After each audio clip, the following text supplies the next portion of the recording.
ஒரு கணவன் மனைவியை போய் அவங்க வந்து அவங்களுடைய மத அடையாளத்தை செக் பண்ணி பார்த்துட்டு அவருடைய ட்ரௌசரை கழட்டி பார்த்துட்டு நீங்கள் சுண்ணத்து பண்ணல அப்படிங்கிறதுனால நீங்கள் இந்து இல்லைங்கிறதுனால உங்களை கொல்றேன் அப்படின்னு சொல்லி கொண்டாங்கன்னா இது எவ்வளோ பெரிய மதவாதத்தை வந்து உலகத்தில் திணிக்கிறாங்க.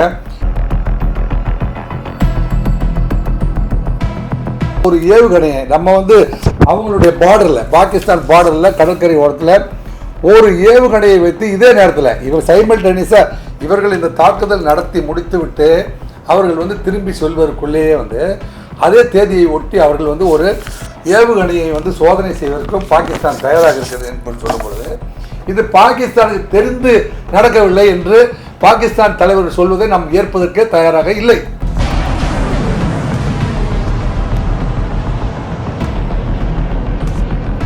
அடர்ந்த காடுகளுக்குள் தங்கி இருந்துட்டு இவங்க 5 பேரும் புறப்பட்டு வந்திருக்காங்க. இவர்கள் இந்தியாவில் இருக்கிற மிலிட்ரி ஆஃபீஸர்ஸ் அணிகின்ற உடைகளை அணிந்து வந்திருக்கிறார்கள்.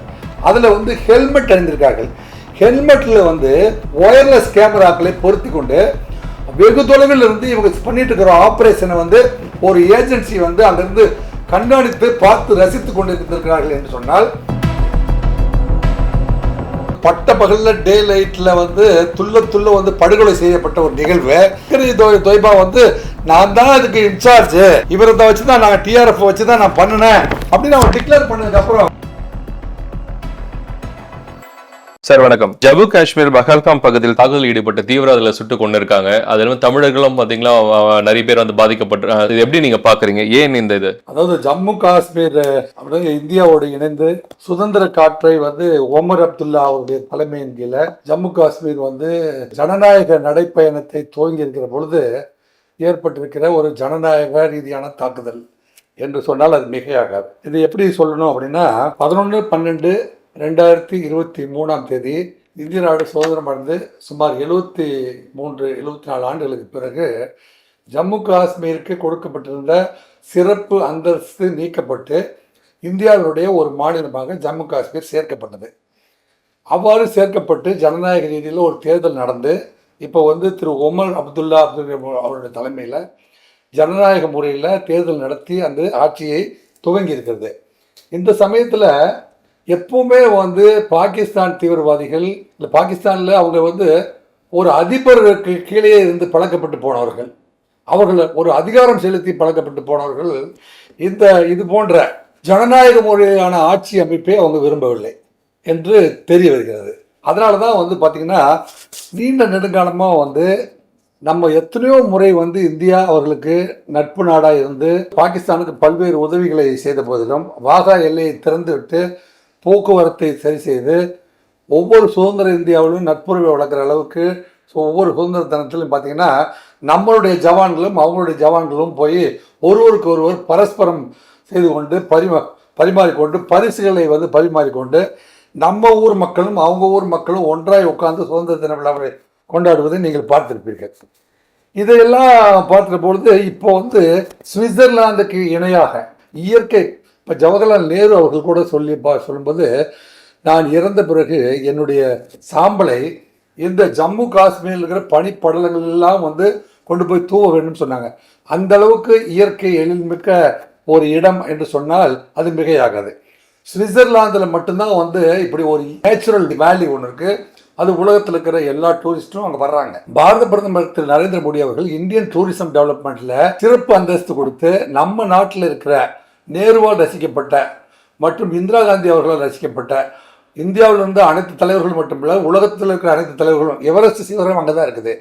அதனால் வந்து உலகத்தின் வந்து ஒரு முக்கிய அழகு வாய்ந்த ஒரு நிகரமாக இருக்கிறனால இந்த பஹல்காம் பகுதியில் இருக்கிற பைசரன் பள்ளத்தாக்கை வந்து உலகத்தை அட்ராக்ட் பண்ணக்கூடிய ஒரு இடமா மாற்றணும் அப்படின்னு முயற்சி எடுத்து அதுக்கு பல்வேறு செலவுகள் வந்து டூரிசம் டெவலப்மெண்ட் மூலமாக அது வந்து இப்போ வருஷத்துக்கு வருஷம் பார்த்திங்கன்னா உலகத்தில் இருக்கிற அத்தனை டூரிஸ்ட்டும் வந்து அங்கே வந்து அந்த இந்த சீசனுக்கு அவங்க வந்து குமிவதை பார்த்து இந்தியாவுக்கு வருமானம் வந்து சேர்கிறது என்பதெல்லாம் பார்க்குற பொழுது இந்த லஷ்கர் ஏ தொய்பா என்கின்ற அமைப்பினர் அங்கே வந்து நம்ம வந்து சுதந்திரமாக வந்து பாகிஸ்தான்லேருந்து ஜம்மு காஷ்மீருக்கு, ஏனென்றால் அவங்க இஸ்லாமிய மதத்தை சேர்ந்தவர்கள், இன்னுமே வந்து பாகிஸ்தானோடு அவர்கள் வந்து திருமணம் உறவு மற்றும் வியாபார உறவு போன்றவையெல்லாம் வச்சுட்டு இருக்கிறதுனால அவங்க வர்றதை போகிறத நம்ம தடை செய்யாமல் இருந்தோம். அதை இன்னைக்கு கெடுத்துட்டாங்க. 48 மணி நேரத்தில் பாகிஸ்தான்லேருந்து வந்தவர்கள் எல்லாரும் வாகா வழியாக உங்கள் கேட்டு திறந்துட்டது, தயவு செஞ்சு வெளியேறு போயிடுங்க அப்படின்னு சொன்ன உடனே நீங்கள் ஊடகங்களில் பார்த்தீங்கன்னா எத்தனை ஆயிரம் பேர் வந்து அவங்க ஊருக்கு புறப்பட்டு போகிறாங்க அப்படிங்கிறத நீங்கள் பார்த்துருப்பீங்க. ஸோ பாகிஸ்தான் ஒரு நட்பு நாடாக தான் நம்ம கருதி இருந்தோம் அப்படிங்கிறதுக்கு இதுவே இந்த ஊடகமே ஒரு பெரிய உதாரணம். ஆனால் அவர்கள் நம்மை நண்பராக கருதவில்லை. பாகிஸ்தான் வந்து இஸ்லாமியர்கள் இருக்கிறார்கள். இப்போ நில அமைப்பின் அடிப்படையில் பார்த்தீங்கன்னா இந்தியாவுடைய தலைமை பகுதியாக இருக்குது. இந்தியாவில் வந்து இந்த பக்கம் சைனா இருக்குது, அந்த பக்கம் வந்து ரஷ்யா இருக்குது, அந்த பக்கம் வந்து பாகிஸ்தான் இருக்குது. இந்த 3 எல்கைகளுக்கும் தலையாய இடமா இருக்கிறது தான் வந்து ஜம்மு காஷ்மீர். அந்த இடத்த வந்து நம்ம வந்து தலை மீது வைத்து பாதுகாத்து இந்த இந்திய நிலப்பரப்புக்கே வந்து அதுதான் துவக்க எல்லையாக இருக்கிறதுனால நம்ம அதை பாதுகாக்க வேண்டிய பொறுப்பும் கடமையும் இந்திய அரசுக்கு இருக்குது. ஸோ இவங்க வந்து ஆரம்ப காலத்தில் நீண்ட நெடிய பேச்சுவார்த்தைகளில் 1947, 48களில் வந்து பாகிஸ்தானுக்குன்னு ஒரு எல்லையை வந்து வறுத்து அவங்களுக்கு நடத்த கொடுத்த போதிலும் அவங்க வந்து காஷ்மீரில் வந்து ஆக்கிரமிப்பு காஷ்மீர்னு ஒரு இடத்த வச்சுக்கிட்டு மீண்டும் காஷ்மீருக்குள்ளே வந்து நம்மளே வந்து ஆக்கிரமிப்பு செய்து இந்த இடத்தை நம்மளே அபகரித்து கொள்ள வேண்டும் என்ற ஒரு எண்ணத்தோடு அவர்கள் செயல்பட்டு கொண்டு வருகிறார்கள் என்று தெரியுது. இதில் பார்த்தீங்கன்னா லஷ்கர்-இ-தொய்பா அப்படிங்கிற அமைப்பினுடைய இந்திய ஃப்ராண்டில் வந்து பார்த்தீங்கன்னா லோக்கலில் வந்து ஒரு பெரிய தீவிரவாத அமைப்பே வந்து கட்டமைச்சு நடத்திட்டு இருக்காங்க. டிஆர்எஃப் இந்த ரெசிடென்ட் பிராண்ட் அப்படின்ட்டு லஷ்கர்-இ-தொய்பா வந்து எங்கேருந்து இயங்குது?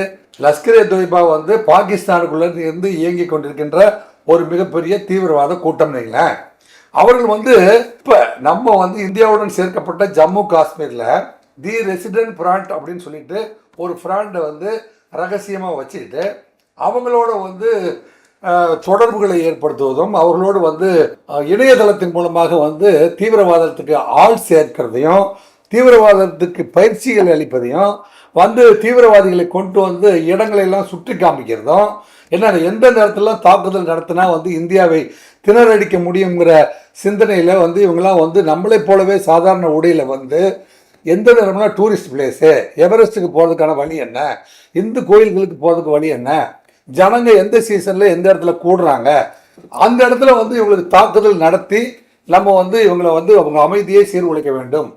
அமைதியை சீர்குலைக்கிறதுனால இந்த நாட்டை நம்ம அவங்ககிட்ட கொடுத்துருவோமா? ஒரு மிகப்பெரிய அறியாமையில் இருக்கிறாங்கன்னு கருத முடியுது. இந்த தீவிரவாதிகளுக்கு கூட இந்த ஊடகத்தின் வாழவும் ஒருவேளை இந்த தமிழ் தெரிந்து அவர்கள் யாராவது டிரான்ஸ்லேட் கூட பண்ணி அவங்களுக்கு சொன்னால் நல்லா இருக்கும்னு நினைக்கிறேன். நான் ஒரே ஒரு தாக்குதல் நடத்தி புல்வாமாவில் ஒரு 40 பேரையும் அல்லது இது போன்ற இடங்களில் ஒரு டூரிஸ்ட் இடத்துல வந்து ஒரு 26 பேரையும் வந்து சுட்டு கொண்டுட்டு நீங்களாம் அமைதி இல்லாமல் போங்க அப்படிங்கிறதுனால நம்ம வந்து இந்த நாட்டை எழுதி இனிமேல் ஜம்மு காஷ்மீரை பாகிஸ்தான்காரர்களே, லஷ்கர்-தொய்பா அமைப்பை சேர்ந்தவர்களே நீங்களாம் வாருங்கள், எங்கள் மீது நீங்கள் தாக்குதல் நடத்தி விட்ட காரணத்தினால எங்கள் அமைதி வந்து குறைஞ்சி போச்சு, அதனால் இந்த நாட்டை வந்து உங்களுக்கே தர்றோம் நம்ம திருப்பி கொடுக்க முடியுமா பிரதர்? கண்டிப்பாக கொடுக்க மாட்டாங்கன்னு தெரியும். அதே சமயத்தில் அவங்க வந்து பாருங்க, ஒரு மிலிட்ரி ஆஃபீஸருடைய மனைவியை பாருங்க, திருமணமாகி 7 நாட்கள் ஆகியிருக்கிற ஒரு கணவன் மனைவியை போய் அவங்க வந்து அவங்களுடைய மத அடையாளத்தை செக் பண்ணி பார்த்துட்டு அவருடைய ட்ரௌசரை கழட்டி பார்த்துட்டு நீங்கள் சுண்ணத்து பண்ணல அப்படிங்கிறதுனால நீங்கள் இந்து இல்லைங்கிறதுனால உங்களை கொல்றேன் அப்படின்னு சொல்லி கொண்டாங்கன்னா இது எவ்வளோ பெரிய மதவாதத்தை வந்து உலகத்தில் திணிக்கிறாங்க. இன்றைய தினம் வந்து கம்யூனிகேஷன் வந்து இந்த செய்தி வந்து நான் இப்போ ஊடகத்தில் சொல்வதற்காக மட்டுமல்ல, இந்த செய்தி வந்து உலகத்தில் இருக்கிற அத்தனை தலைவர்களுடைய காதுகளுக்கும் எட்டிவிட்டது ஒரே ஒரு 24 மணி நேரத்தில். அப்போ அவர்களுடைய செயல்கள் வந்து மனிதாபிமானம் மட்டும் ஒரு வெறித்தனமான செயல் அப்படிங்கிறத வந்து உலகம் உற்று நோக்கி இருக்கிறதுனால அமெரிக்க அதிபர் வந்து நேற்றைய தினம் வந்து பொங்கி எழுந்து மிஸ்டர் டொனால்ட் ட்ரம்ப் வந்து இது போன்ற காஷ்மீரில் இருந்து வரும் செய்தி கவலை அளிக்கிறது. பயங்கரவாதத்துக்கு எதிராக இந்தியாவுடன் அமெரிக்கா வலுவாக நிற்கிறது. பிரதமர் மோடிக்கும் இந்திய மக்களுக்கும் ஆழ்ந்த அனுதாபங்கள். ஆக இந்தியாவுக்கு தேவையான அனைத்து உதவிகளும் செய்யப்படும் அப்படின்னு உலக நாடுகளுடைய தலைவர் டொனால்ட் ட்ரம்ப் சொல்லியிருக்காரு. மிருகத்தனமான தாக்குதல், இந்த மிருகத்தனமான குற்றத்திற்கு எந்த நியாயமும் இல்லை. பயங்கரவாதத்துக்கு எதிரான போரில் இந்தியாவுக்கு அனைத்து ஒத்துழைப்பும் ரஷ்யா கொடுக்கும் அப்படின்னு சொல்லிட்டு விளாடிமிர் புட்டின் சொல்றாரு. இஸ்ரேல் பாருங்க, அவங்களே வந்து அவங்க இஸ்ரேல் ஹமாஸ் கூட வந்து போராடிட்டு இருக்கிற சமயத்தில் அவங்க வந்து பாருங்க பெஞ்சமின் நெதன்யாகு சொல்றாரு, இந்த காட்டுமிராண்டித்தனமான தாக்குதலுக்கு கண்டனம் தெரிவிக்கின்றேன். காயமடைந்தவர்கள் விரைவில் குணமடைய வேண்டும். பயங்கரவாதத்தை ஏற்று இந்தியாவுடன் இணைந்து நானும் போராடுவேன் நெதன்யாகு. அப்ப உலகத்தில் இருக்கிற முக்கிய தலைவர்கள் அத்தனை பேருமே வந்து இன்னைக்கு இந்தியாவோடு சேர்ந்து இந்த தீவிரவாதத்தை நாங்களும் எதிர்ப்போம் அப்படின்னு சொல்லியிருக்காங்க. ஆக இந்த தீவிரவாதிகள் என்ன செஞ்சிருக்காங்கன்னா தற்கொலை முயற்சியை தான் அவர்கள் செய்திருக்கிறார்கள். இதனால அவங்க சாதிக்க போவது எதுவும் இல்லை. இந்த லஷ்கர்-இ-தொய்பா அப்படிங்கிற அமைப்பு இருக்குது பார்த்தீங்களா, இந்த அமைப்பு பாகிஸ்தானில் இயங்கி வருகின்ற ISI அமைப்போடு தொடர்புடையது. அவங்களோடு சேர்ந்துட்டு இந்த TRF அமைப்பை சேர்ந்த தி ரெசிடென்ட் ஃப்ரண்ட் அமைப்பை சேர்ந்தவர்கள் அவர்களோடு தொடர்பு வைத்திருக்கிறார்கள். அப்படிங்கிறதுலாம் நமக்கு கவலைக்கிடமாக இருக்குது. இப்போ வந்து இன்றைய தினம் பார்த்தீங்கன்னா ஒரு ஏவுகணையை நம்ம வந்து அவங்களுடைய பார்டரில், பாகிஸ்தான் பார்டரில் கடற்கரை ஓரத்தில் ஒரு ஏவுகணையை வைத்து இதே நேரத்தில் இவர் சைமல்டேனியஸாக இவர்கள் இந்த தாக்குதல் நடத்தி முடித்து விட்டு அவர்கள் வந்து திரும்பி சொல்வதற்குள்ளேயே வந்து அதே தேதியை ஒட்டி அவர்கள் வந்து ஒரு ஏவுகணையை வந்து சோதனை செய்வதற்கும் பாகிஸ்தான் தயாராக இருக்கிறது என்று சொல்லப்படுது. இது பாகிஸ்தானுக்கு தெரிந்து நடக்கவில்லை என்று பாகிஸ்தான் தலைவர் சொல்வதை நாம் ஏற்பதற்கே தயாராக இல்லை. ஏனென்றால் பாகிஸ்தானுக்கு தெரியாமல் வந்து இப்படி ஒரு தாக்குதல் என்ன நடக்குது. 2023 அதாவது ஒருங்கிணைந்த இந்தியாவோடு சிறப்பு அந்தஸ்தில் இயங்கி வந்திருந்த ஜம்மு காஷ்மீர் வந்து சேர்க்கப்பட்டதையும் மற்றும் இங்கே வந்து இந்தியாவில் வந்து அமித்ஷா அவர்கள் வந்து குடியுரிமை மசோதாவை அமித்ஷா அவர்கள் வந்து கடுமையாக வந்து அமல்படுத்துவதையும் அதை தொடர்ந்து வந்து இஸ்லாமியத்தினுடைய வகுப்புவாரி சட்டத்தை வந்து தொடர்ந்து அமல்படுத்தி இஸ்லாமிய பெரும்பான்மை இஸ்லாமியர்களுக்கு ஒரு பாதுகாப்பை வழங்கிய நிகழ்வுகளெல்லாம் பார்க்கும் பொழுது ஏது இந்தியாவில் இருக்கிற இஸ்லாமியர்கள்லாம் வந்து எல்லாம் வந்து இந்தியர்களோடே சேர்ந்து விடுவார்கள் போல இருக்கிறது, அவர்களை பிரிக்க வேண்டும், அவர்கள் அமைதியை கெடுக்க வேண்டும் என்கின்ற நோக்கத்தோடு ஒரு 5 தீவிரவாதிகள் அல்லது 6 தீவிரவாதிகள் அவர்கள் வந்த விதத்தை பார்க்கும்போது அதிபயங்கர ஏற்பாடோடு வந்திருக்கிறார்கள். எப்படின்னா அங்கே இருக்கிற அடர்ந்த மரக்காடுகள் இருக்கு பார்த்தீங்களா, அந்த அடர்ந்த மரக்காட்டுக்குள்ள ஏற்கனவே வந்து ஒரு நாள் 2 நாளைக்கு முன்பே வந்து ட்ரையல் பார்த்துருக்காங்க. போன வருஷமே அந்த ஏரியாவில் வந்து 2 பேரும் சுட்டு கொண்டிருக்கிறார்கள். இப்போ வந்து ஓரிரு நாட்களுக்கு முன்பே வந்து தங்களை தயார் செய்து கொண்டு வேற உடையில வந்து அடர்ந்த காடுகளுக்குள் தங்கி இருந்துட்டு இவங்க 5 பேரும் புறப்பட்டு வந்திருக்காங்க. இவர்கள் இந்தியாவில் இருக்கிற மிலிட்ரி ஆஃபீஸர்ஸ் அணிகின்ற உடைகளை அணிந்து வந்திருக்கிறார்கள். அதில் வந்து ஹெல்மெட் அணிந்திருக்கார்கள். ஹெல்மெட்டில் வந்து அவர்கள் என்ன ஆப்ரேஷன் பண்ணுறாங்களோ அதை முழுமையாக வந்து கேமராவில் டிட்டாச்சு, அதாவது தந்தி இல்லாத, அதாவது ஒயர்லெஸ் கேமராக்களை பொருத்தி கொண்டு வெகு தொலைவில் இருந்து இவங்க பண்ணிட்டு இருக்கிற ஆப்ரேஷனை வந்து ஒரு ஏஜென்சி வந்து அங்கிருந்து கண்காணித்து பார்த்து ரசித்து கொண்டிருக்கிறார்கள் என்று சொன்னால் அதற்கு இதுக்கு பின்னாடி வந்து எவ்வளவு பெரிய அமைப்பு வந்து பின்னிருந்து இயக்கி இருக்கிறது இந்த திட்டத்தை என்பது நமக்கு தெளிவாக விளங்கிவிட்டது. இத்தனை நிகழ்ச்சியுமே வந்து 24 மணி நேரத்துக்குள்ள வந்து அவங்க வந்து ஒரு ஹெல்மெட்ல வந்து கேமராவை அணிந்து கொண்டு பவர்ஃபுல் வெப்பன் என்று சொல்லக்கூடிய மிலிட்ரி மட்டுமே பயன்படுத்தக்கூடிய வெப்பன்ஸ் எல்லாம் வந்து அவர்கள்ட்ட இருந்திருக்கிறது அப்படிங்கிறதையும் அவங்க பின்னாடி வந்து லஷ்கர்-இ-தொய்பாவுடைய தலைவர் பாகிஸ்தானை சேர்ந்த சைபுல்லா கசூரி அப்படிங்கிறவனுடைய அமைப்புல இருக்கிற டாப் லீடர் பாகிஸ்தானை சேர்ந்த ஹமீத் சையத் அப்படிங்கிறவர் வந்து 2008ஆம் ஆண்டு இந்த இயக்கத்தை தொடங்கி நடத்தி வருகிறார். அதனுடைய தளபதியாக சாய்புல்லா கசூரி அப்படிங்கிறவர் இந்த நிகழ்வுக்கு தலைமை ஏற்றதாக கூறப்படுகின்ற இந்த சாய்புல்லா கசூரி தான் வந்து இந்த டீமை அனுப்பி இதை வந்து முழுமையா வந்து கண்காணித்து கொண்டிருந்திருக்கிறார். ஸோ இந்த செயல் நடந்த 24 மணி நேரத்துக்குள் இவர் தான் வந்து இதுக்கு மூலையாக இருந்து செயல்பட்டிருக்கிறார். இவருடைய தலைமையில் தான் இந்த 5க்கும் மேற்பட்ட நபர்கள் வந்து இந்த ஆபரேஷனை செய்திருக்கிறார்கள். அவர்கள் பெயர் என்னென்ன, எங்கிருந்து திட்டம் தீட்டினார்கள், இதெல்லாம் வந்து எந்த இடத்துல இருந்து கண்காணித்து கொண்டிருந்தார்கள், இது வந்து இந்த TRF ரெசிடென்ட் ஃப்ரண்ட் அப்படிங்கிறது வந்து எந்த இடத்துல இருந்து இயங்கி கொண்டிருந்தது, ஜம்மு காஷ்மீரில் எந்த இடத்துல தலைமையாக இருந்து இயங்கி கொண்டிருந்தார்கள், அவர்கள் எப்படி தப்பித்து போயிருக்கிறார்கள், எங்கெங்கெல்லாம் பதுங்குவார்கள் என்கின்ற அத்தனை விஷயத்தையும் வந்து இந்தியாவை நமது உளவுத்துறை வந்து கண்காணித்து அதற்கு அத்தனையும் சேகரித்து விட்டது. உள்துறை அமைச்சர் திரு அமித்ஷா அவர்கள் சம்பவ இடத்துக்கு நேற்று சென்று விட்டார். அங்கே வந்து இராணுவத்துறை அமைச்சர் திரு ராஜ்நாத் சிங்கு, திரு ஜெய்சங்கர், இராணுவத்துடைய ஆலோசகர் வந்து அஜித் தோவால் அத்தனை பேருமே வந்து நேற்றுக்கு சம்பவ இடத்துக்கு சென்று விட்டார்கள். பிரதமர் நரேந்திர மோடி அவர்கள் சவுதி அரேபியாவிலிருந்து தன்னுடைய வெளிநாட்டு பயணத்தை சுருக்கி கொண்டு உடனடியாக இந்தியாவுக்கு வந்து சென்று பாலம் ஏர்போர்ட்டில் வந்து அவர் உடனடியாக வந்து ஒரு சிறப்பு கூட்டத்தையும் அதைத் தொடர்ந்து அவருடைய இல்லத்தில் சிறப்பு கூட்டத்தையும் நடத்தியிருக்கிறார். அந்த கூட்டத்தில் முடிவு செஞ்சிருக்கிறபடி இந்த உலகத்தில் எந்த மூலையில் இருந்தாலும் இந்த குற்றவாளிகளை கண்டுபிடித்து அவர்களுக்கு தக்க பதிலடி கொடுக்கும் வரை நாங்கள் ஓய மாட்டோம் என்று பிரதமர் நரேந்திர மோடி அவர்கள் சூளுரைத்திருக்கிறார்கள். இதற்கு உலக நாட்டில் இருக்கிற அத்தனை தலைவர்களுமே ஆதரவு தருவதாகவும் தெரிவித்திருக்கிறார்கள். அந்த அளவில் போயிட்டு இருக்கு.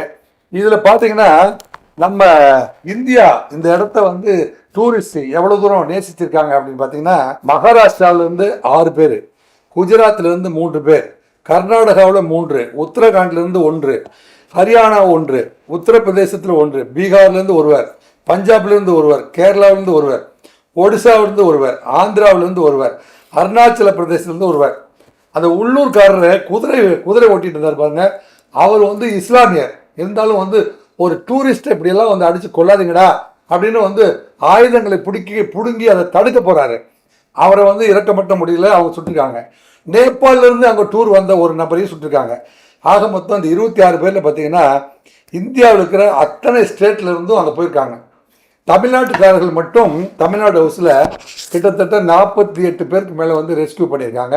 ஜம்மு காஷ்மீர்ல இருந்து அத்தனை பேருமே டெல்லியில் இருக்கிற தமிழ்நாடு இல்லத்துல அவங்களுக்கு ஹெல்ப்லைன் நம்பர்ஸ் உடனடியாக கொடுத்து, தமிழ்நாட்டில இருந்து டூரிஸ்ட் போன யாரும் பதட்டப்பட வேண்டாம், எல்லாருமே அழைத்து வரப்பட்டு இன்னைக்கு தமிழ்நாடு ஹவுஸ்ல வச்சு அவங்களுக்கு உணவு வழங்கி அவங்களெல்லாம் ஃப்ளைட் டிக்கெட் போட்டு கம்ஃபர்டபுளாக சேஃபாக ஏற்றி தமிழ்நாட்டுக்கு அனுப்பி வைக்கிறோம் என்கின்ற உறுதியையும், இது மட்டுமல்லாமல் இந்தியாவில் இருக்கிற பல்வேறு மாநிலங்களிலிருந்து அந்த டூரிஸ்ட் வந்த அத்தனை பேருக்குமே தமிழ்நாட்டில் இருக்கிற பயணிகளுக்கு எப்படி உதவியை மேற்கொண்டார்களோ அதே போல அனைத்து மாநிலத்துக்கும் செல்வதற்கு சிறப்பு விமானங்களை ஏற்பாடு செய்து அத்தனை பேரையும் ப்ராப்பராக டிஸ்பேட்ச் பண்ணியிருக்காங்க. காயம்பட்ட அத்தனை பேரையுமே அங்கே இருக்கிற ஒரு மாவட்ட மருத்துவமனை அதில் அட்மிட் பண்ணி ப்ராப்பராக அனந்தநாக் மாவட்டத்தில் ஒரு மெடிக்கல் காலேஜ் இருக்குது. அந்த மெடிக்கல் காலேஜ் ஹாஸ்பிட்டலில் அத்தனை பேரையும் கொண்டு சேர்த்து ப்ராப்பராக ட்ரீட்மெண்ட் கொடுத்துருக்காங்க. மரியாதைக்குரிய ஜம்மு காஷ்மீர் முதல்வர் திரு ஓமர் அப்துல்லா என்ன செஞ்சிருக்காரு, அந்த இறந்து போனவர்கள் அத்தனை பேருக்குமே 10 லட்சம் ரூபாய், இறந்து போனவர்களுக்கு 10 லட்சம் ரூபாய் இமிடியேட்டாக அவர் சேங்ஷன் பண்ணியிருக்காரு.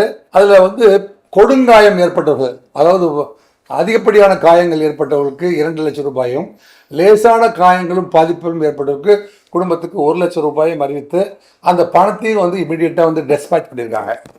ஸோ ஒரு அசம்பாவிதம் நடந்து விட்டால் எவ்வளோ பெரிய அந்த இடத்த இமிடியேட்டாக ரெஸ்கியூ பண்ணி, ஏன்னா இந்தியாவுடைய உள்துறை அமைச்சரே 24 மணி நேரத்துக்குள்ளே அந்த இடத்துக்கு போய் சேர்ந்து இந்தியாவுடைய முப்படை தளபதிகளும் வெளியுறவுத்துறை அமைச்சர் திரு ஜெய்சங்கர் அவர்களும் அத்தனை பேருமே ஸ்பாட்டுக்கு போய் ரெஸ்கியூ பண்ணியிருக்காங்க. அந்த இடத்த கிளாரிஃபை பண்ணிருக்காங்க, அந்த இடத்த டேக் ஓவர் பண்ணியிருக்காங்க.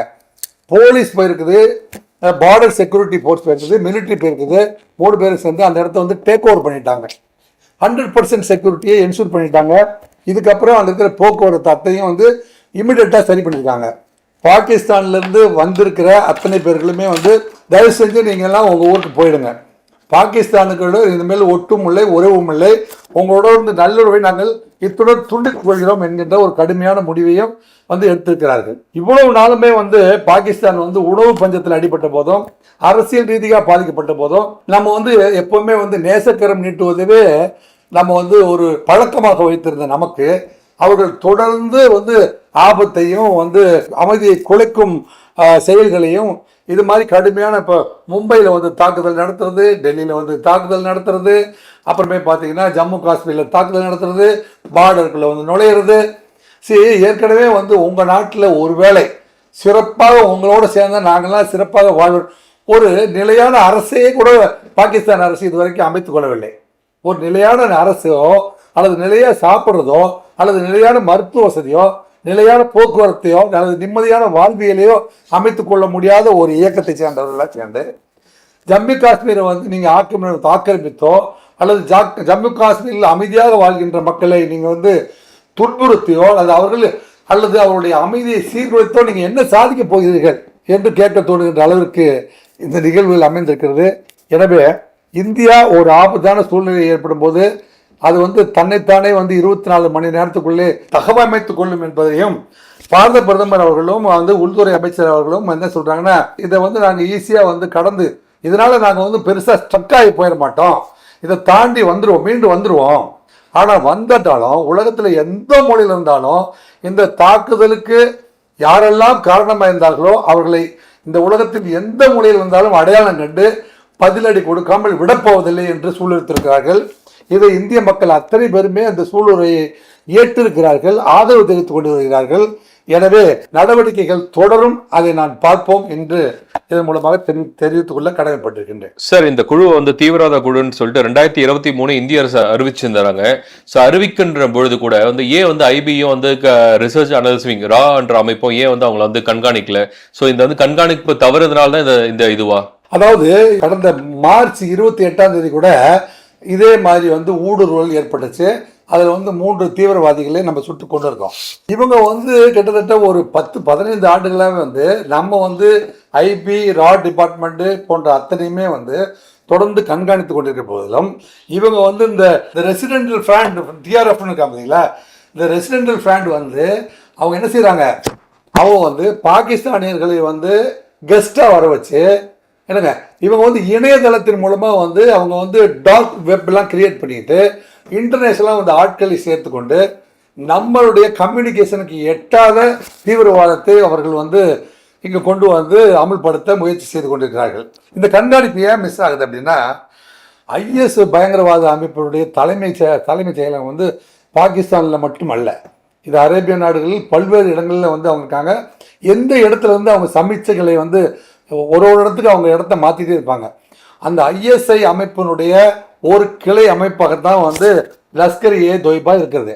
லஷ்கர்-இ தொய்பா கூட வந்து நேரடியாக வந்து நான் இருக்கிறாம இந்த மாதிரி டிஆர்எஃப்ங்கிற ஒரு அமைப்பு வந்து கிளையை வந்து நீங்க வந்து மஃப்டியில சாதாரண மக்களை போலவே மக்களோடு மக்களாக கலந்திருந்து நீங்க பண்ணுங்க அப்படின்னு வந்து இவங்க வந்து இப்ப நம்ம கூடவே வாழ்ந்து கொண்டே இருக்கிற பொழுது அவங்க வந்து உண்மையை சொல்லாம, அதாவது பசுத்தோல் போட்டு புலியாகவே அவர்கள் வாழ்ந்து கொண்டிருக்கிறார்கள். அவர்கள் வந்து நம்ம நல்லெண்ணத்தை வந்து புரிந்து கொள்ள மறுக்கிறார்கள். என்னங்க எப்படியாவது அமைதியை சீர்குலைக்க வேண்டும் அப்படிங்கிறதையே வந்து அவங்க நோக்கமாக கொண்டு இயங்குகிறார்கள். இது எதிர்பாராத தாக்குதல் என்று தான் சொல்ல வேண்டும். இவ்வளவு பேர் கூடுற இடத்துல ஒரு பொதுமக்கள் ஆயிரக்கணக்கான லட்சக்கணக்கான, இப்போ பாருங்க நீங்கள் இந்தியாவில் இருக்கிற அனைத்து மாநிலம் வெளிநாட்டுக்காரர்கள் அத்தனை பேரும் நம்ம வந்து சுவிட்சர்லாந்துக்கு இணையாக ஒரு உலகமே அட்ராக்ட் பண்ணக்கூடிய ஒரு டூரிஸ்ட் பிளேஸாக இந்த இடத்த மாற்ற போகிறோம் அப்படின்னா அந்த இடத்துல ஒரு பர்மனண்டாக ஒரு போலீஸ் ஸ்டேஷனை உருவாக்க வேண்டும் என்பது இந்த ஊடகத்தின் வாயிலாக நம்ம வந்து இந்திய அரசுக்கு தெரிவித்துக் கொள்கின்றோம். ஒரு போலீஸ் ஸ்டேஷனில் ஃபுல் ஸ்ட்ரென்த் இருக்கிற மாதிரி ஒரு மிலிட்ரி, ஒரு பார்டர் செக்யூரிட்டி, ஒரு பிஎஸ்எஃப், ஒரு லோக்கல் போலீஸு, ஒரு ஹாஸ்பிட்டல், இத்தனையுமே வந்து அப்போ இப்போ வந்து பார்த்தீங்கன்னா அடிப்பட்டவங்க அத்தனை பேருமே மாவட்ட மருத்துவமனைக்கு தூக்கிட்டு ஓடி போயிருக்காங்க. இது ஒரு 27 பேர், ஆமா 27 கிலோமீட்டர் இருக்கிற மாவட்ட மருத்துவமனைக்கு அத்தனை பேர்த்தையும் தூக்கிட்டு ஓட வேண்டியதா போச்சு. எப்போ வந்து லட்சக்கணக்கான பேர் கூடக்கூடிய ஒரு டூரிசம் சென்டரை வந்து நம்ம கிரியேட் பண்றோமோ அந்த இடத்துல வந்து போலீஸ் சென்டரும் கம்யூனிகேஷன் சென்டரும் மருத்துவ உதவி மையமும் வந்து கண்டிப்பா வந்து அங்கே அமைக்கப்பட்டிருந்திருக்க வேண்டும். என்னங்க அது அமைக்கப்படாமல் இருந்தால் இனிமேலாவது அது அமைக்கப்பட வேண்டும் அப்படின்னு நம்ம இதன் மூலமாக இந்த ஊடகத்தின் மூலமாக இந்திய அரசுக்கு நம்ம வந்து சமர்ப்பித்துக் கொள்வோம். இதனால இப்போ பாஜகவுக்கு வந்து அரசியல் நெருக்கடின்றது இருக்குமா தாக்குதல்? ஏன்னா அவங்க தான் வந்து மத்தியில ஆள்றாங்க.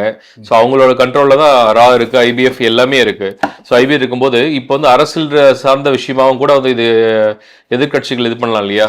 இல்லை, இப்போ ஆர்டிகல் 370 அப்படின்னு ஒன்று இருக்குது பார்த்தீங்களா, அது வந்து ஒரு சிறப்பு நல்லா படித்து பார்க்கணும். எல்லா அரசியல்வாதிகளுமே சேர்ந்து ஆர்டிகல் 370 எடுத்து ஒரு தடவை திருப்பி படித்து பார்த்தா இந்தியா வந்து சுதந்திரம் அடைஞ்சதுக்கப்புறம் வல்லபாய் பட்டேல் அவர்கள் தலைமையிலும் ஜவஹர்லால் நேரு அவர்கள் தலைமையிலும் இந்தியா வந்து ஒருங்கிணைக்கப்பட்ட போது கிட்டத்தட்ட 560 தேசங்களாக இருந்துச்சு. அதை ஒருங்கிணைக்கும் போது ஜம்மு காஷ்மீரில் இருந்த மன்னர்கள் என்ன செஞ்சாங்கன்னா, நீங்கள் வந்து பாகிஸ்தானோட போகிறீங்களா அல்லது இந்தியாவோட போகிறீங்களான்னு போது நாங்கள் இந்திய தேசத்தோடு இருக்க விரும்புகிறோம், ஆனால் நாங்கள் அட்டானமஸாக இருக்கிறோம்னு சொன்னாங்க. அட்டானமஸாக இருக்கிறதுக்கு அனுமதிச்சோம். அப்போ என்ன 370 ஆர்டிகல் 370 என்ன சொல்லுது அப்படின்னா, ஒருவேளை அவங்களுக்குள்ள அரசியல் அதிகாரம் பகிர்ந்து கொள்வதில் அட்மினிஸ்ட்ரேஷனில் ஏதாவது குளறுபடி ஏற்படுமானால், அங்கே நிலையற்ற தன்மை இருக்குமானால், என்னங்க India president of India can revoke article 370. This state can be enclosed with government of India அப்படின்னு தான் இருக்குது. தயவு செஞ்சு இந்த 370 வந்து ரிவோக் பண்ணினது இந்தியாவுடைய பாதுகாப்புக்கும் தேவையான ஒரு நிலைப்பாடு இருக்கிறது. ஏன்னா அதுக்கப்புறமே பார்த்தீங்கன்னா புல்வாமா அப்படிங்கிறது இப்போ சைனாக்காரன் வந்து 100 மீட்டரா தள்ளிட்டே வர்றான். அந்த பார்டரில் தான் இது இருக்குது. நீங்கள் இப்போ மேப் எடுத்து படிச்சு இப்போ பார்த்தீங்கன்னா இந்த டூரிஸ்ட் பிளேஸுக்கும் பெஹல்காமுக்கும் பக்கத்தில் தான் வந்து நீங்கள் சைனா பார்டர் இருக்கு. லடாக்கு பக்கத்தில் சைனாக்காரன் வந்து கிட்டத்தட்ட 200 கிலோமீட்டர் முன்னேறி வந்துட்டான். அப்போ இந்த இடத்துல நம்ம மிலிட்ரி இருந்தால் தான் சைனாக்காரன், அப்போ சைனாக்காரன் வந்து முழு இந்த காஷ்மீரை வந்து ஒன்று வந்து பாகிஸ்தான் தீவிரவாதிகள் வந்து நம்மளை வந்து அட்டாக் பண்ணி நம்ம அமைதியை சீர்குலைக்கிறார்கள். சைனாக்காரன் இடத்தை பிடிச்சிக்கிறதுக்கு விரும்புகிறான். அப்போ இந்தியாவுடைய எல்கையை பாதுகாக்க வேண்டிய அவசியம் இந்தியாவுக்கு இருக்கிற காரணத்தினால இந்த இடத்த செக்யூர் பண்ண வேண்டிய அவசியம் இருக்குதுங்கிறதையும் கருதித்தான் வந்து ஆர்டிகல் 370 வந்து ரிவோக் பண்ணி அதற்கு ஒரு ஜனநாயக முறையில் பார்த்தீங்கன்னா இப்போ ஒமர் அப்துல்லா அப்படிங்கிறவர் தான் அவர் ஒரு இஸ்லாமியர் தானே. அந்த ஊரில் வந்து நீங்கள் பாரதிய ஜனதா வந்ததுனால இந்தியாவை சேர்ந்த ஒரு ஆளை கொண்டு போய் அங்கே நிற்க வச்சு கட்டாயமாக ஜெயிக்க வச்சு ஆட்சியை கொடுக்கலையே.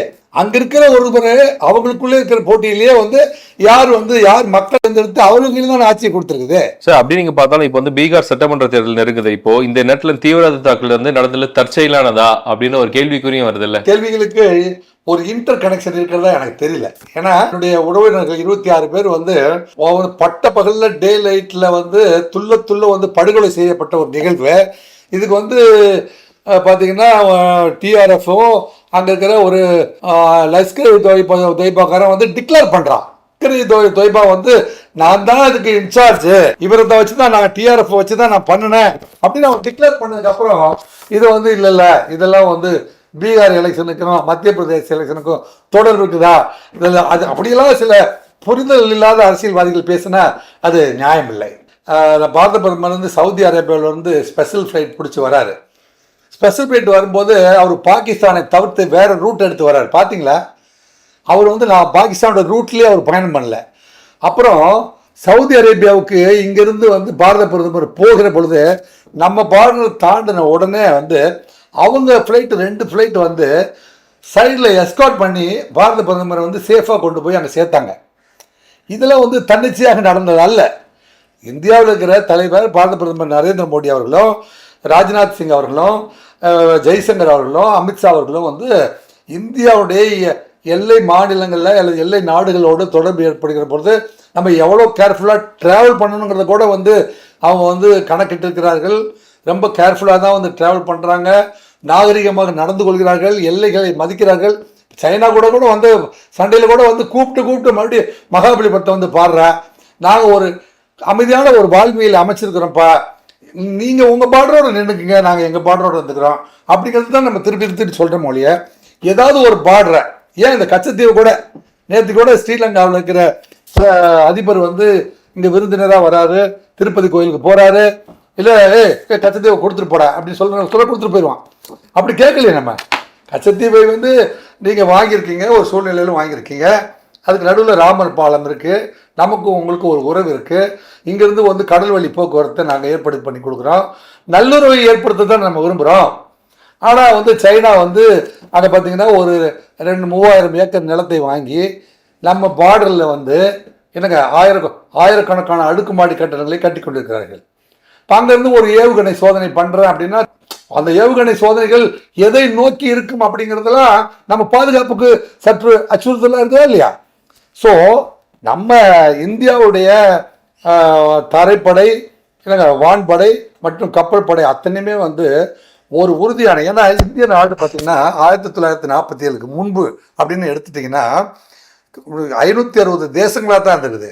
ஒரு இந்தியா அப்படிங்கிற ஒரு தேசத்தையும் ஒரு நீண்ட நிலப்பை கன்னியாகுமரி முதல் காஷ்மீர் வரை இருக்கிற ஒரு தேசத்தை கலாச்சாரத்தின் அடிப்படையில் 1000 ஆண்டுகளை வந்து ஒரே கலாச்சாரத்தையும் பண்பாட்டையும் வந்து பின்பற்றி இருக்கிற ஒரு தேசத்தை வந்து ஒரே இடத்துல ஒரே ஆட்சிக்குள்ள ஒரு வரமுறைக்குள்ள கட்டமைக்க வேண்டும் என்ற நோக்கத்தில் தான் வந்து கான்ஸ்டியூஷன் ஆஃப் இந்தியாவை கிரியேட் பண்ணாங்க. 395 செக்ஷனை இல்லை டாக்டர் அம்பேத்கர் அவர்கள் பல மாதங்களாக வந்து தூங்காமல் இரவும் பகலும் வந்து யோசித்து எடுத்த முடிவின் அடிப்படையில் கிட்டத்தட்ட உலகத்தில் வெற்றி நடை போட்டுக்கொண்டிருக்கின்ற ஜனநாயக நாடுகள் எதுவோ அந்த நாடுகளுடைய கான்ஸ்டியூஷன் அத்தனையுமே எடுத்து உலக மனித உரிமை பிரகடனத்தில் மனித உரிமைகளாக என்னென்ன மனித உரிமைகள்லாம் வந்து பொறிக்கப்பட்டிருக்கிறதோ அந்த சிறப்பு அம்சங்கள் அத்தனையுமே எடுத்து வந்து கான்ஸ்டியூஷன் 14 இருந்து 21க்குள்ள புதைத்து வைத்தாரு டாக்டர் அம்பேத்கர். அந்த அம்பேத்கரும் இந்த ஜவஹர்லால் நேரு, மகாத்மா காந்தி, வல்லபாய் பட்டேல் போன்றவர்களால் வந்து உருவாக்கப்பட்ட இந்த தேசம் இது.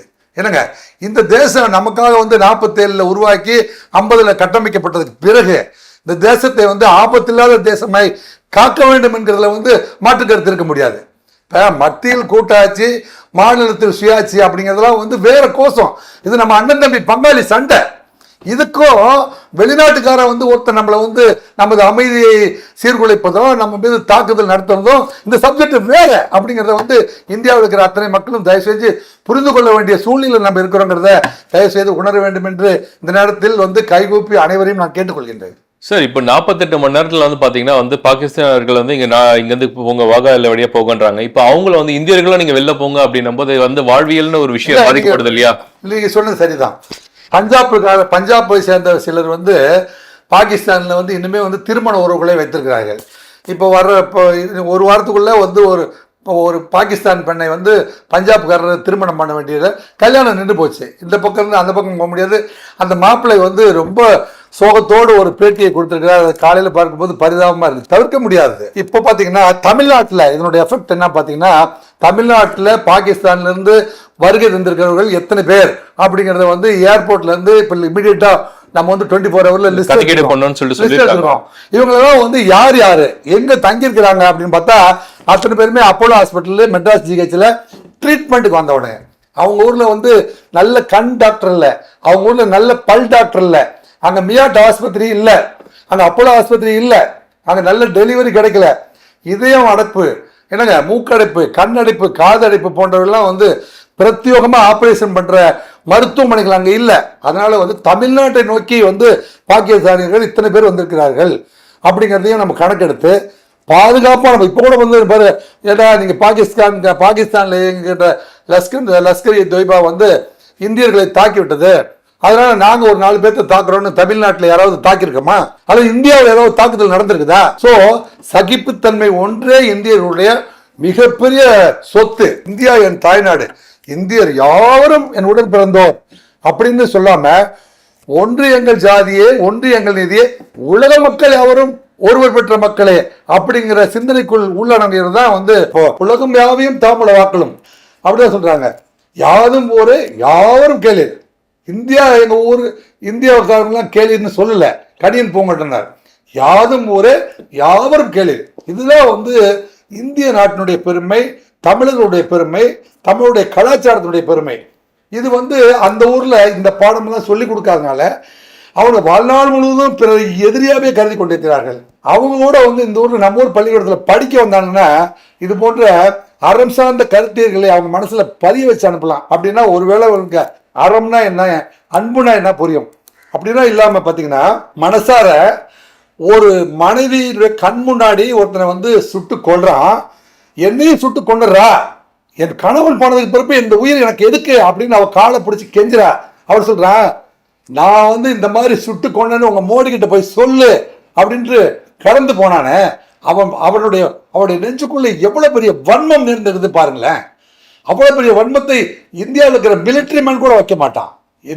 இந்தியாவில் இருக்கிற மிலிட்ரியில் இருக்கிற அத்தனை பேருமே பார்த்தீங்கன்னா ஒரு நாளைக்கு திடீர்னு நம்ம மிலிட்ரிக்காரன் வந்து ஒரு பதிவுகளை போடுகிறார்கள். அவனும் கூட மனிதாபிமானத்தில் உலகத்திலேயே உச்சி முகர்ந்தவனா இருக்கிறான் ஒழிய நம்ம மிலிட்ரி மேன் கூட அவர்களை போல தீவிரவாதம் நிறைந்த ஒரு மிலிட்ரி மேனை நம்ம கிட்ட பார்க்க முடியாது. அதான் இந்தியாவுடைய பெருமை, அதான் இந்தியாவுடைய இறையாண்மை, அதான் இந்தியாவுடைய கட்டமைப்பு, அதான் இந்திய சுதந்திரம், அதுதான் வந்து கான்ஸ்டியூஷன் ஆஃப் இந்தியா. சரிங்க சார், இப்போ புல்வாமான்ற ஒரு பெரிய பாடத்தை வந்து நம்ம கத்துக்கிட்டோம். நம்ம அதுக்கப்புறம் பார்த்தா வந்து பஹல்காம்ன்ற ஒரு பாடத்தையும் கத்துக்கிட்டோம். இப்போ பாடம் கத்துக்கிட்டே இருக்கணுமே தவிர்த்து வந்து அதுக்கான எதிர்த்து நம்ம வந்து கட்டமைப்பு வந்து நம்ம ஸ்ட்ராங்கா இல்லைன்றதான இந்த அட்டாக்ல நம்ம பார்க்க முடியுது. இதை வந்து அமித்ஷாவே பொறுப்பை ஏற்றுக்கிட்டார். அதனாலதான் அந்த ஸ்பாட்டுக்கு அவர் போயிட்டார். ஒருவேளை ஸ்பாட்டுக்கு அவர் போகாம இருந்திருந்தார்னா, திரு ஜெய்சங்கர் அவர்கள் அந்த இடத்துக்கு போகாம இருந்தா, திரு நிர்மலா சீதாராமன் அவர்கள் வந்து வெளிநாட்டு பயணத்தை ரத்து பண்ணிட்டு அந்த இடத்துக்கு உடனடியாக திரும்பி வராமல் இருந்திருந்தால், பாரத பிரதமர் சவுதி அரேபியாவில் வந்து உடனடியாக வந்து 3 கூட்டங்களை, சிறப்பு கூட்டங்களை நடத்தி ஆவண செய்வோம் அப்படிங்கிறத வந்து வழிவகுத்து இன்னைக்கு என்னென்னலாம் பண்ணணுங்க அப்படிங்கிறதுக்கு வந்து உங்களுக்கு 16 கட்டளைகளை வந்து பிறப்பிச்சிருக்காங்க பார்த்தீங்களா. இந்தியாவில் வந்து என்னென்ன பண்ணணும் அப்படின்னு சொல்லிட்டு பார்த்தீங்கன்னா, பாகிஸ்தானுடன் உறவு துண்டிப்பு, தாக்குதலுக்கு தயாராகிறது இந்தியா. இந்த இடத்துக்கு தான் வர வேணாம்னு ரொம்ப நாள் தாக்குதலுக்கு தயாராகிறது இந்தியா அப்படி அந்த இடத்துக்கு போயிட வேண்டாம் அப்படின்னு தான் நம்ம பொறுமையின் எல்லையை வந்து அவர்கள் தொட்டு விட்டார்கள். எனவே வந்து பார்த்தீங்கன்னா இந்தியா பாகிஸ்தான் இடையே 1960 மேற்கொள்ளப்பட்ட சிந்து நதிநீர் ஒப்பந்தம் உடனடியாக ரத்து செய்யப்படுகிறது. அப்படின்னு பார்த்தா அவங்க தண்ணீர் பிரச்சனை வரும், மின்சார பிரச்சனை கூட வரும் இல்லையா பாகிஸ்தானுக்கு? அதெல்லாம் வந்து தண்ணீர் அடைவதற்கு நம்மகிட்ட நிறைய வழி இருக்குது. பாகிஸ்தான் உடனாக வாகா அட்டாரி எல்லை உடனடியாக மூடப்படுகிறது. பாகிஸ்தானை சேர்ந்த யாருக்குமே வந்து இந்தியாவில் பயணம் செய்ய அனுமதி கிடையாது. வாகா அட்டாரி எல்லை வழியாக பாகிஸ்தானியர்கள் யாராவது வந்திருந்தால் தகுந்த ஆவணங்களை காட்டி மே 1ஆம் தேதிக்குள் திரும்ப வேண்டும். சார்க் கூட்டமைப்பு நாடுகளுக்கான விசா விதிவிலக்கு பாகிஸ்தானுக்கு ரத்து செய்யப்படுகிறது. அந்த விசாவில் இந்தியாவில் இருக்கும் பாகிஸ்தானுக்கு 48 மணி நேரத்துக்குள் வெளியேற வேண்டும். டெல்லியில் உள்ள பாகிஸ்தான் தூதரகம் செயலற்றதாக அறிவிக்கப்படுகிறது. அங்குள்ள இராணுவ, கடற்படை, விமானப்படையினர்கள் அனைத்தும் பாகிஸ்தான் அதிகாரிகளும் 1 வாரத்துக்குள் வெளியேற வேண்டும். முடிஞ்சு போச்சு. நமக்கும் அவங்களுக்குமான உறவை முறிக்க வேண்டாம் என்று நாம் வந்து நீண்ட நெடுதூரம் வந்து பயணம் செய்த வந்து பொறுமையை அவர்கள் சோதித்து விட்ட காரணத்தினால் இனிமேல் அந்த ஒட்டும் வேண்டாம், உறவும் வேண்டாம் என்று வந்து இன்றைக்கு வந்து இந்திய நாடு, இந்தியாவில் இருக்கிற பிரதமர் அறிவித்தாலோ அல்லது உள்துறை அமைச்சாலோ இந்திய நாடு அறிவித்ததா அர்த்தம். நம்ம எல்லாம் சேர்ந்து முடிவு எடுத்துட்டோம். எனவே பாகிஸ்தானுடைய தொடர்பு மட்டுமே இல்லை, அவங்க வந்து ஒருவேளை இப்போ இதில் முக்கியமாக கவனிக்க வேண்டியது என்னென்னா, இது வந்து தீவிரவாத அமைப்பான லஷ்கர்-இ-தொய்பா மட்டுமே பண்ணியிருக்கிறதா, இல்லை பாகிஸ்தானுடைய உண்மையான உளவு அமைப்பும் சேர்ந்து இதை பண்ணியிருக்கிறதா அப்படின்னு நம்ம சந்தேகிக்க வேண்டிய ஒரு காலகட்டத்தில் நம்ம இருக்கிறோம். இல்ல இதை விசாரிச்சு வெளிப்படைத்தன்மையை வந்து பாகிஸ்தான் அமைப்பும் இன்வால்வ் ஆயிருக்குன்னா வெளிப்படைத்தன்மையை வந்து அரசு வந்து வெளியிடுமா? இல்ல பாகிஸ்தான் வந்து இதுல வந்து உள்ளூர வந்து உதவிகளை செய்திருக்கிறது அல்லது பாகிஸ்தான் இந்த செயலை செய்ய தூண்டி இருக்கிறது என்று இந்தியா புரிந்து கொள்ளுமானால் அதற்கான பதிலை புரியும் வகையிலே அரசு சொல்லும். நன்றி சார்.